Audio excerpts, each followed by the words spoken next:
SK Singhal का जो बयान आया पेपर लीक के बाद, उससे साफ स्पष्ट हो रहा था कि पेपर लीक में कहीं ना कहीं एसके सिंघल की भी संलिप्तता नजर आ रही है। नीतीश जी तेजस्वी जी से ये मांग कर रहे हैं कि इस पूरे मामले की निष्पक्ष जांच की जाए और एसके सिंघल की संलिप्तता की भी जांच हो।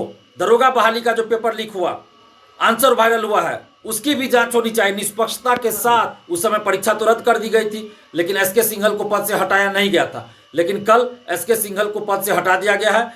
ये निश्चित रूप से स्वागत योग्य कदम है बिहार सरकार को। नमस्कार दोस्तों, मैं दिलीप कुमार। दोस्तों, सीएसबीसी के चेयरमैन एसके सिंघल को कल पद से हटा दिया गया है। यह स्वागत योग्य कदम है। 1 अक्टूबर को बिहार सिपाही भर्ती लिखित परीक्षा आयोजित हुई थी, उसका पेपर लीक हो गया था, आंसर वायरल था। उसके बाद से ही हम लोग परीक्षा रद्द करने और एसके सिंघल को पद से हटाने की मांग कर रहे थे। एसके सिंघल का जो बयान आया पेपर लीक के बाद, उससे साफ स्पष्ट हो रहा था कि पेपर लीक में कहीं ना कहीं एसके सिंघल की भी संलिप्तता नजर आ रही है। और हम लोग लगातार ये मांग कर रहे थे कि पेपर लीक में एसके सिंघल की संलिप्तता की जांच हो और एसके सिंघल को सबसे पहले पद से हटा दिया जाए और परीक्षा रद्द हो। उस समय परीक्षा तो रद्द कर दी गई थी, लेकिन एसके सिंघल को पद से हटाया नहीं गया था। लेकिन कल एसके सिंघल को पद से हटा दिया गया है। ये निश्चित रूप से स्वागत योग्य कदम है बिहार सरकार को, खासकर नीतीश जी तेजस्वी जी को, इसके लिए हम धन्यवाद देते हैं। साथ ही हम सरकार से ये मांग कर रहे हैं, नीतीश जी तेजस्वी जी से ये मांग कर रहे हैं कि इस पूरे मामले की निष्पक्ष जांच की जाए और एसके सिंघल की संलिप्तता की भी जांच हो। और साथ ही दरोगा बहाली का जो पेपर लीक हुआ, आंसर वायरल हुआ है, उसकी भी जांच होनी चाहिए निष्पक्षता के साथ। दरोगा पेपर लीक जो हुआ उसका भी जांच हो, यानी सिपाही भर्ती और दरोगा भर्ती दोनों का जो पेपर लीक हुआ उसकी निष्पक्षता के साथ जांच हो। और इन दोनों मामलों में दोनों के चेयरमैन की क्या संलिप्तता थी, नहीं थी, क्या भूमिका थी, इसकी भी जांच हो। एसके सिंघल को पद से हटा दिया गया है, लेकिन पेपर लीक मामले में उनकी भूमिका की, उनकी संलिप्तता की भी जांच की जाए। और दरोगा पेपर लीक में के.एस. द्विवेदी जो बीपीएसएससी बिहार पुलिस अवर सेवा आयोग के चेयरमैन है, उनकी संलिप्तता की भी जांच होनी चाहिए। और सबसे पहले बीपीएसएससी बिहार पुलिस अवर सेवा आयोग के चेयरमैन के.एस. द्विवेदी जी को भी पद से हटा दिया जाना चाहिए, क्योंकि के.एस. द्विवेदी जब सीएसबीसी के चेयरमैन हुआ करते थे उस समय भी सिपाही भर्ती का पेपर लीक होता था, और अब उनको बीपीएसएससी बिहार पुलिस अवर सेवा आयोग का चेयरमैन बना दिया गया है और फिर दरोगा का पेपर लीक हो गया। तो ऐसे व्यक्ति के पद पे बने रहने का क्या मतलब है?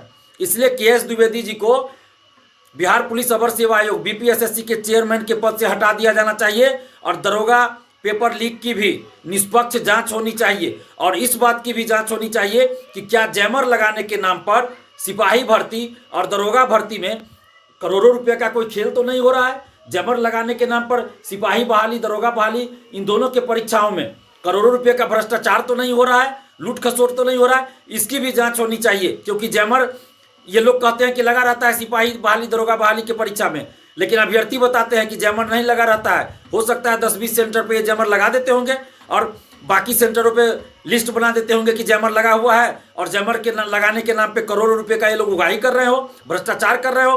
तो इसकी जांच होनी चाहिए। हम सरकार से, खासकर नीतीश जी तेजस्वी जी से मांग कर रहे हैं कि दरोगा पेपर लीक की भी जांच होनी चाहिए, निष्पक्ष जांच होनी चाहिए और परीक्षा रद्द होनी चाहिए।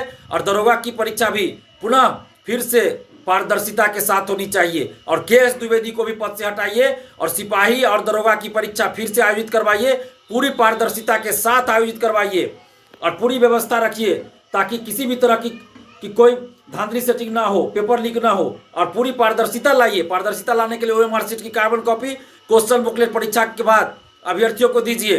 परीक्षा के बाद आंसर की जारी कीजिए। जब रिजल्ट आता है तो कट ऑफ सभी का मार्क्स जारी कीजिए। पीटी, मेंस और फिजिकल का रोल नंबर एक ही रहना चाहिए। दरोगा बहाली में पीटी का रोल नंबर अलग, मेंस का रोल नंबर अलग क्यों रहता है? एक ही रोल नंबर एक अभ्यर्थी का होना चाहिए। और फिजिकल टेस्ट के तुरंत बाद फिजिकल का भी मार्क्स अभ्यर्थियों को लिखित रूप में दिया जाए। तो ये सब किया जाए। हम सरकार से ये मांग कर रहे हैं। अगर ऐसा नहीं किया जाता है तो बिहार के लाखों अभ्यर्थियों के साथ यह अन्याय होगा और हम लोग इसको बर्दाश्त नहीं करेंगे। और उसके बाद बहुत जल्द हम लोग पूरे बिहार में आंदोलन करने पर विचार करेंगे। हम सरकार से इसलिए अंततः फिर मांग कर रहे हैं कि के.एस. द्विवेदी को भी पद से हटाया जाए और दरोगा परीक्षा रद्द कर फिर से सिपाही और दरोगा की परीक्षा पारदर्शिता के साथ आयोजित करवाई जाए।